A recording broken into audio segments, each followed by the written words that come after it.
Rembrandt avait bien vu. Dieu intervient. Il ne veut pas qu'Abraham passe à l'acte. Abraham laisse tomber son couteau et il ne va pas sacrifier Isaac. Mais comment? C'était pas Dieu qui l'avait dit? Je lis Genèse 22. Par la suite, Dieu mit Abraham à l'épreuve. Il l'appela et Abraham répondit: Me voici. Dieu reprit: Prends ton fils Isaac, ton fils unique que tu aimes tant, va dans le pays de Moria, sur une montagne que je t'indiquerai, et là offre-le, moi, en sacrifice. Alors j'hésite sur le.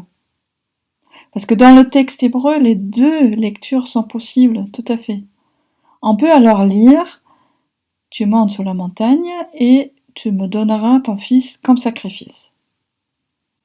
Comme nous pouvons lire aussi: Tu montes sur la montagne, tu me feras un sacrifice avec lui, avec ton fils. Tu me l'offres ou tu me l'offres ensemble avec lui. C'est bien autre chose, mais le texte est ambivalent. Et c'est Abraham qui doit se demander et poser la question: qu'est-ce que Dieu veut de moi? Il doit se poser la question d'autant plus que dans le chapitre auparavant, il a déjà sacrifié un enfant. Il avait cet autre enfant avec l'Égyptienne Agar, Ismaël. Et cet enfant a créé des conflits. L'épouse Sarah dit à Abraham: Chasse cet esclave et son fils, celui ne doit pas hériter avec mon fils, Isaac. Au nom de la paix, Abraham va sacrifier cet enfant. Heureusement qu'il a la promesse de Dieu que lui s'occupera de cet enfant. Ismaël va vivre. Mais c'est vrai, il ne vivra plus pour Abraham, auprès de lui. La violence, elle est bien humaine. Au bout du chemin, au bout de la réflexion, en haut de la montagne, Abraham décide alors de son interprétation de cet appel, de monter et de sacrifier encore une fois. Il tendit la main et saisit le couteau pour égorger son fils. Et le couteau en hébreu veut dire manger, c'est un outil pour manger. Ça me fait penser à Chronos dans l'Antiquité, qui a mangé ses enfants par peur de sa propre descendance. Est-ce que là, il y a peut-être un lien? Ce Abraham qui, avec tant de violence, veut couper court à la descendance, veut que tout reste comme c'était avant, veut retourner le temps en arrière, là où ils avaient tant attendu un enfant, Sarah et lui,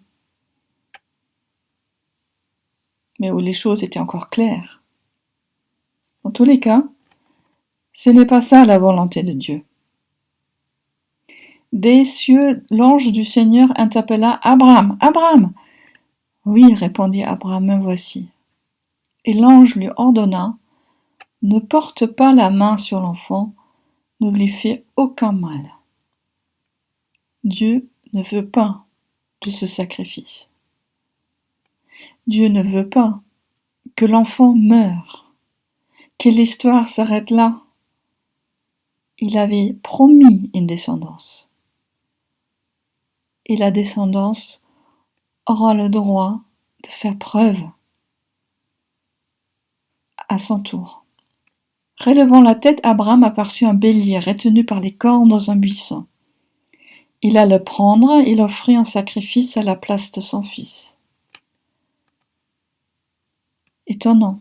C'est pas uniquement qu'on interdise à Abraham de ne pas sacrifier le fils, mais qu'effectivement, Dieu envoie un remplaçant, un bouc émissaire, C'est lui qui va être tué à la place de cet enfant.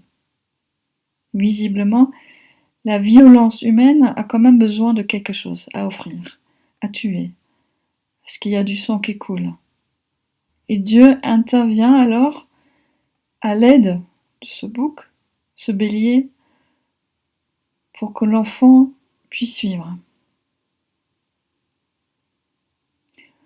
Où sont les boucs de notre temps? J'ai donné ce titre à ce passage parce que je devais penser à une histoire qu'a racontait Elie Wiesel. Il était en marche avec d'autres juifs vers un centre de rétention et il entendait à côté de lui un père marcher avec son fils. Et le fils avait peur parce qu'il ne savait pas ce qui allait les attendre au bout du chemin. Et le fils avait raison d'avoir peur. Alors le père, pour consoler et apaiser le fils, disait « Tu te souviens de l'histoire d'Abraham et Isaac ? Bah, souviens-toi aussi qu'à la fin, Dieu avait envoyé un bélier. Et ils se sont sortis sains et saufs, tous les deux, Abraham et Isaac. » Et Elie Wiesel, qui a vu tant de pères, fils, mères, filles mourir, dit alors avec amertume, il nous manque des boucs à notre époque. Cette intervention à la dernière minute pour sauver une vie. Où sont les boucs? Nous n'avons pas réponse à cette question, mais nous savons pour l'histoire de Abraham et Isaac que cette histoire termine par une bénédiction. À travers ta descendance, je bénirai tous les peuples de la terre parce que tu as écouté ma voix. Ouais, Abraham, il a écouté la voix de Dieu, il est monté sur la montagne. Et il a peut-être fait une mauvaise interprétation. Mais il a écouté. Il a tenté. Il a fait des erreurs terribles aussi dans sa vie. Renvoyer Ismaël, tenter de tuer son propre fils Isaac, ce sont quand même des tâches lourdes dans l'histoire d'Abraham. Mais Abraham est béni, Dieu est avec lui, il l'accompagne, quoi qu'arrive. Et à travers sa descendance, Dieu sera aussi présent dans tout ce qu'ils vont écouter, dans tout ce qu'ils vont tenter de faire. Il va être avec eux. Alors oui, Abraham peut lâcher prise. Il peut couper le cordon entre lui et son fils. Il peut lui donner la liberté de faire son propre chemin, ses propres échecs, mais aussi ses propres réussites. Et c'est ainsi que la toute première bénédiction que Abraham a reçue va prendre son début, son départ. Je te bénirai avec toute ta descendance. Sors, regarde le ciel, toutes les étoiles, aussi nombreux va être ta descendance, Abraham.